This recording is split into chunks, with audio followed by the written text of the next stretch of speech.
വിക്കിക്കുട്ട വിക്കി റെഡിയായോ? ഓക്കെ, കപ്പ റെഡിയായോ? ഞാനും റെഡി. ഇതൊരു ബാഗും ഒരു ബാഗും എടുക്കുന്നത്.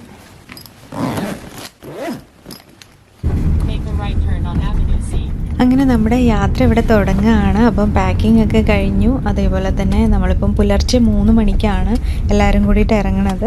രാവിലെ തന്നെ എഴുന്നേറ്റു, 2 മണിയൊക്കെ ആയപ്പോൾ എണീറ്റു. പിന്നെ എല്ലാം റെഡിയായി. പാക്കിംഗ് ഒക്കെ നേരത്തെ തന്നെ കഴിഞ്ഞിട്ടുണ്ടായിരുന്നു. ഇപ്പം കാറിൽ നമ്മൾ എയർപോർട്ടിലോട്ടാണ് പോയിക്കൊണ്ടിരിക്കുന്നത്. അടുത്ത് തന്നെയാണ്. പിന്നെ ഇപ്പം 5:30ക്കാണ് നമ്മുടെ ഫ്ലൈറ്റ്. അപ്പോൾ എന്തായാലും നേരത്തെ പോകണമല്ലോ, ചെക്കിങ്ങും അതുപോലെ പല കാര്യങ്ങളും ഉണ്ട്.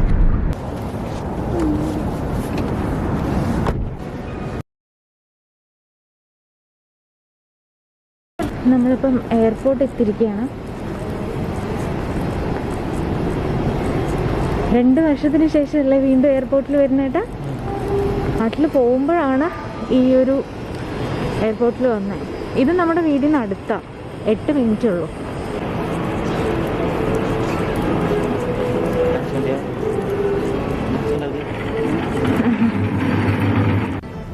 അപ്പോൾ ഇത്ര നേരത്തെ ആണെന്ന് പറഞ്ഞിട്ടൊന്നും കാര്യമില്ല. ഒരുപാട് വലിയ ക്യൂ ആയിരുന്നു. നമ്മൾക്ക് ചെക്കിനൊക്കെ ചെയ്ത്, ചെക്കിൻ എന്ന് പറയുമ്പോൾ ഓൺലൈൻ ചെക്കിനാണ് നമ്മൾ ചെയ്തത്. അതുകൊണ്ട് ഇവിടെ ഒരുപാട് നേരം വെയിറ്റ് ചെയ്യേണ്ട ആവശ്യമില്ല. ഓൺലൈനിൽ തന്നെ ചെക്കിൻ ചെയ്ത് കഴിഞ്ഞാൽ പിന്നെ ഡയറക്റ്റ് അങ്ങ് സെക്യൂരിറ്റി ചെക്കിങ്ങിലോട്ട് മാത്രം പോയാൽ മതി. സെക്യൂരിറ്റി ചെക്കിങ് കഴിഞ്ഞ് കഴിഞ്ഞാൽ പിന്നെ അങ്ങ് അകത്തോട്ട് പോകാം.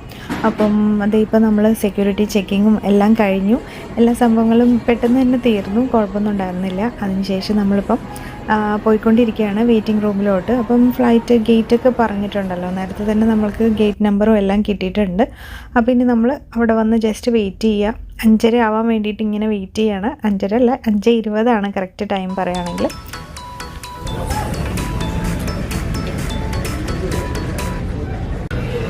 നമുക്ക് 5:20 ഫ്ലൈറ്റാണ്. അപ്പം വെയിറ്റ് ചെയ്തുകൊണ്ടിരിക്കുകയാണ്. ഇനിയിപ്പം എല്ലാ സമയത്തും രാവിലത്തെ ഉറക്കം പോകുന്നു. 2 മണിക്ക് എണീറ്റതായിന്ന്. 10:30 കിടന്നിട്ട് 2 മണിയായി എണീക്കുമ്പോൾ അല്ലേ. വിക്കിക്കുട്ടനെ എണീറ്റു കേട്ടോ. വിക്കിയൊന്നും എല്ലാവരും ഉണ്ട് നോക്കിക്ക്. അപ്പം 5:20 വരെ ഇനി വെയിറ്റ് ചെയ്യണം. 4:45. അപ്പോൾ ഇതേ നമ്മുടെ ഫ്ലൈറ്റിൻ്റെ ടൈം ആയിട്ടുണ്ട്. ആർക്കെങ്കിലും മനസ്സിലായോ നമ്മൾ എവിടെ പോകുന്നതെന്നുള്ളത്? അപ്പോൾ ഞാൻ വഴിയെ പറയാം എന്തായാലും എങ്ങോട്ടാണ് പോകുന്നതെന്നുള്ളത്. ഇപ്പോൾ നമ്മളിതേ ഫ്ലൈറ്റിന് അപ്പോൾ എല്ലാവരും അകത്തോട്ട് കയറാൻ പോവുകയാണ്.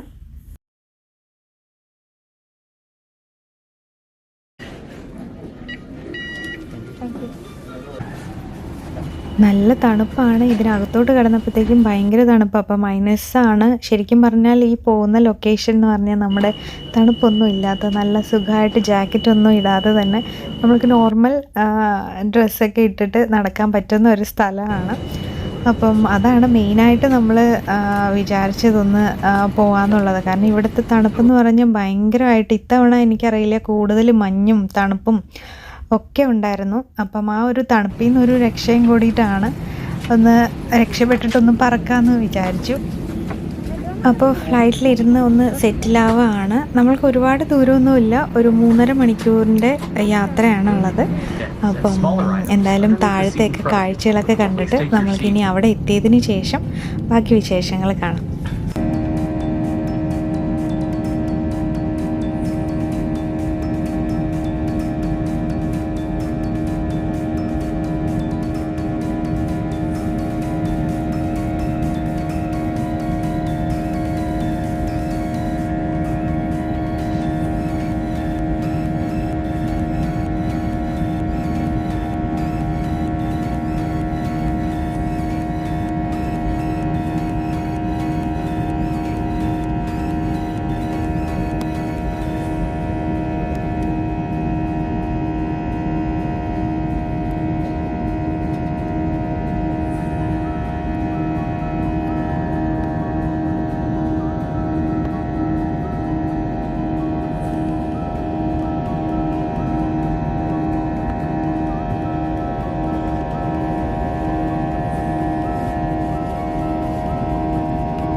അപ്പോൾ നമ്മൾ 8:20 ആകുമ്പം അവിടെ എത്തിക്കോളും. അപ്പോൾ എന്തായാലും ആ ഒരു പകലാവട്ടെ എന്ന് വിചാരിച്ചിട്ട് ഞങ്ങൾ ഉറക്കത്തിൻ്റെ ക്ഷീണം എല്ലാവരും ഉറങ്ങി തീർത്തു. കുറച്ച് നേരം ഉറങ്ങാൻ പറ്റുള്ളൂ എന്തായാലും അതിനകത്ത്.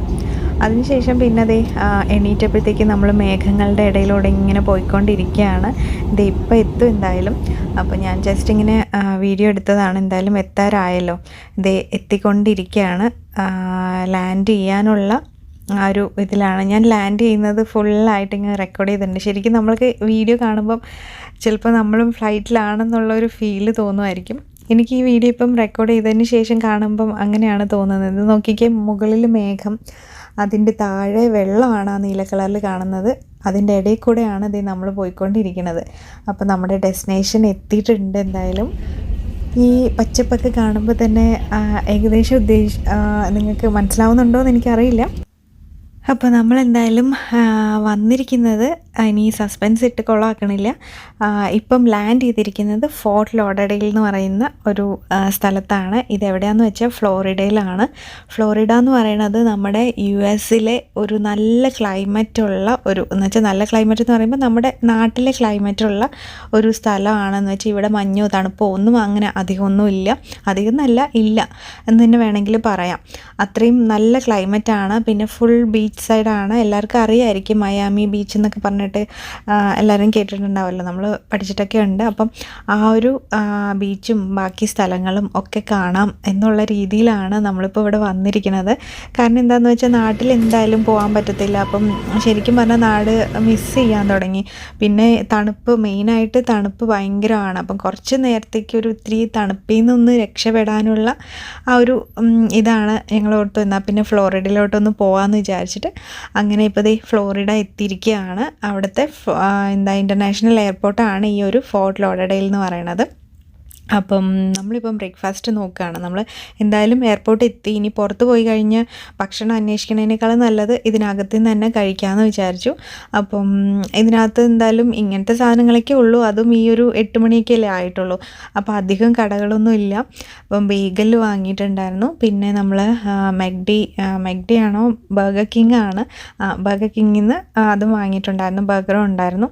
അപ്പം അതൊക്കെയാണ് നമ്മുടെ രാവിലത്തെ ഭക്ഷണം. അപ്പം കഴിക്കാൻ വേണ്ടിയിട്ട് ഭക്ഷണമൊക്കെ കഴിച്ചതിന് ശേഷം പിന്നെ നമ്മൾ പുറത്തോട്ട് പോയിട്ട് പിന്നെ അവിടെ നിന്ന് കാറ് ബുക്ക് ചെയ്തിട്ട് വേണം നമ്മളുടെ ആദ്യത്തെ സ്ഥലത്തോട്ട് എത്താൻ വേണ്ടിയിട്ട്. ഇപ്പം നമ്മൾ 8 മണിയല്ലേ ആയുള്ളൂ.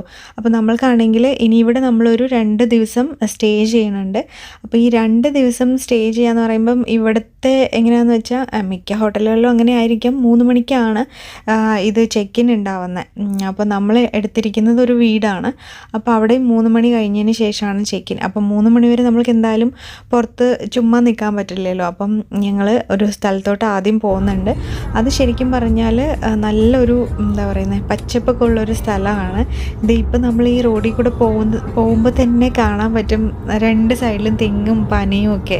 സത്യം പറയുകയാണെങ്കിൽ തെങ്ങൊക്കെ കണ്ടിട്ട് ഒത്തിരി നാളായി. ഇവിടെ ഒന്നും ന്യൂയോർക്കിലോ അല്ലെങ്കിൽ ന്യൂജേഴ്സിയിലോ ഒന്നും തെങ്ങില്ലെന്നാണ് എൻ്റെ വിശ്വാസം. എന്ന് വെച്ചാൽ ഞാൻ കണ്ടിട്ടില്ല. എന്തായാലും റോഡ് സൈഡിലൊക്കെ നമ്മുടെ വേറെ പല ചെടികളൊക്കെ ആയിരിക്കുമല്ലോ.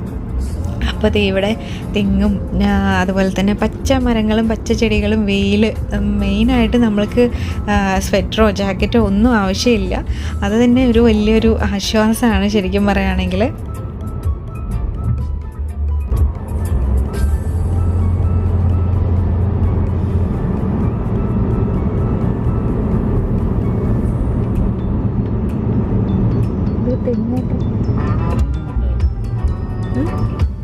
തെങ്ങുണ്ട്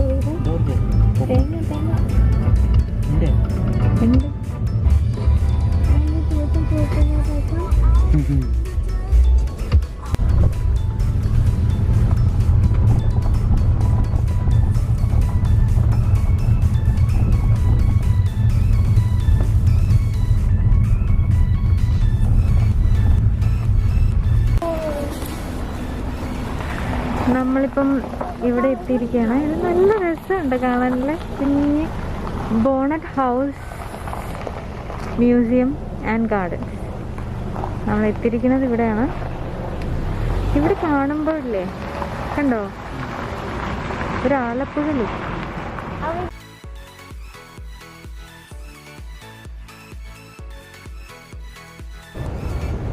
അപ്പോൾ നമ്മളിപ്പോൾ എത്തിയിരിക്കുന്നത് ബോണറ്റ് ഹൗസ് മ്യൂസിയത്തിലാണ്. ഇനി ഇവിടെ കുറച്ച് കറങ്ങണം. എന്നിട്ട് ഇത് ശരിക്കും ഇവിടെ എന്താ വരാൻ കാരണം എന്ന് വെച്ചിട്ടുണ്ടെങ്കിൽ ഫുൾ പച്ചപ്പാണ്, നല്ല നാട് പോലെ തന്നെ ഉണ്ട്, കേരളം പോലെ തന്നെ ഇരിക്കും ശരിക്കും കണ്ടു കഴിഞ്ഞത്. എന്തൊക്കെയോ ചെടികളുണ്ട് നമ്മൾ നാട്ടിൽ കാണുന്നത്, ഇതുവരെ ന്യൂജേഴ്സിയിലും ന്യൂയോർക്കിലും കാണാത്ത ചെടികളൊക്കെയാണ് ഇവിടെ കാണുന്നത്. അപ്പം തെങ്ങ് ഉൾപ്പെടെ. അപ്പോൾ എന്തായാലും ഞങ്ങൾ ഇവിടേക്ക് ഒന്ന് കറങ്ങട്ടെ. എന്തായാലും കറങ്ങിയതിന് ശേഷം പിന്നെ നമുക്ക് പിന്നെന്താ ആദ്യം എന്തായാലും കറങ്ങാം. ഇതാണ് ഫസ്റ്റ് പരിപാടി എന്ന് പറയുന്നത് ഇവിടെ വന്നതിന് ശേഷമുള്ള. ഓക്കെ.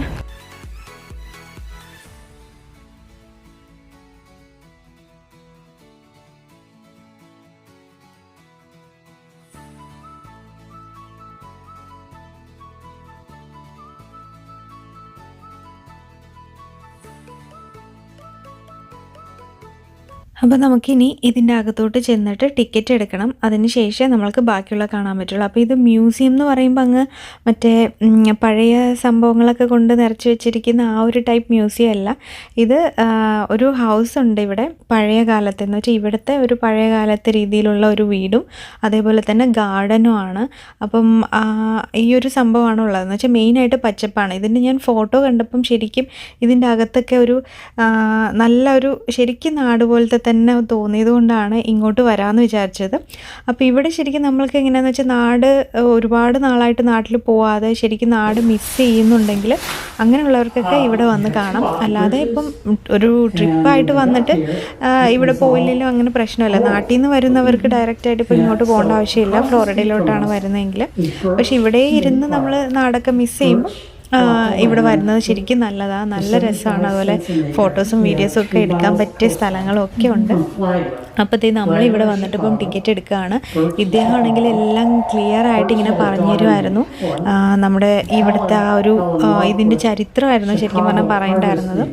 എങ്ങനെയാണ് ഈ ഒരു മ്യൂസിയം ആയത്, അല്ലെങ്കിൽ അവിടുത്തെ ആ വീട്ടിൽ ആരൊക്കെ ഉണ്ടായിരുന്നു എന്നൊക്കെയുള്ള ഡീറ്റെയിൽസ് ഒരുപാടായിട്ട് ഇങ്ങനെ പറയുമായിരുന്നു. അപ്പം നമ്മൾ പിന്നെ ടിക്കറ്റ് എടുത്തിട്ടുണ്ട്. ടിക്കറ്റ് എന്ന് പറയുമ്പോൾ വീടും കാണണമെങ്കിൽ വീടും അതേപോലെ തന്നെ ഗാർഡനും രണ്ടും കൂടെ കാണണമെങ്കിൽ $20. പക്ഷെ നമ്മളിപ്പം ഗാർഡൻ മാത്രമേ കാണുന്നുള്ളൂ, വീട് പ്രത്യേകിച്ച് കാണുന്നില്ല. കാരണം വെളിയിൽ നിന്ന് കാണാം നമുക്ക്. അപ്പം അകത്ത് പോയിട്ട് ഇപ്പം പ്രത്യേകിച്ച് കാണണ്ട എന്നുള്ള രീതിയിൽ നമ്മൾ ഗാർഡൻ മാത്രമായിട്ടുള്ള ടൂറാണ് എടുത്തിരിക്കുന്നത്. അപ്പം അതുകൊണ്ട് $10 ആണ്. പിന്നെ വിക്കിക്ക് ഇല്ല, ഫ്രീ ആണ്. And there were many stipulations, two of which were maintain the house, and two, allow her to come here every year. അപ്പോൾ ഇനി ടിക്കറ്റ് എടുത്ത് ഇതിൻ്റെ അകത്തോട്ട് ചെന്നിട്ടുള്ള ബാക്കി കാര്യങ്ങളൊക്കെ നമുക്ക് അടുത്ത വീഡിയോയിൽ എന്തായാലും കാണാം. അപ്പോൾ ഈ വീഡിയോ ഇപ്പം ഇതുവരെ ആയിട്ട് ഞാൻ കട്ട് ചെയ്ത് എഡിറ്റ് ചെയ്ത് വെച്ചിരിക്കുകയാണ്, അതുകൊണ്ടാണ്. How long could she last? The last time she was here was the late 1990s, and she was 107. And she died a few days short of 110. അപ്പോൾ നമ്മളിനി അടുത്തൊരു വീഡിയോയിൽ കാണാൻ പോകുന്നതെന്ന് പറയുമ്പോൾ നമ്മുടെ ഈ ഒരു റിസപ്ഷൻ കഴിഞ്ഞിട്ട് ബാക്കിലുള്ള സ്ഥലങ്ങളും കാര്യങ്ങളൊക്കെയാണ്. അത് കാണുമ്പോൾ തന്നെ നമുക്ക് ചിലപ്പം അമേരിക്ക ആണെന്ന് തന്നെ തോന്നില്ല, അത്രയ്ക്കും നല്ല മനോഹരമായിട്ടുള്ള സ്ഥലങ്ങളും കാര്യങ്ങളൊക്കെയാണ്. പിന്നെ ഇദ്ദേഹം പറഞ്ഞ കാര്യങ്ങളും എല്ലാം ഡീറ്റെയിൽഡായിട്ട് നമ്മൾക്ക് അടുത്ത വീഡിയോയിൽ കാണാം എന്തായാലും. അപ്പം എല്ലാവർക്കും ഒരുപാട് താങ്ക്സ് ഉണ്ട് ഇവിടം വരെ കണ്ടതിൽ. അപ്പോൾ അടുത്ത വീഡിയോയിൽ കാണുന്നത് വരെ എല്ലാവർക്കും ബൈ ബൈ.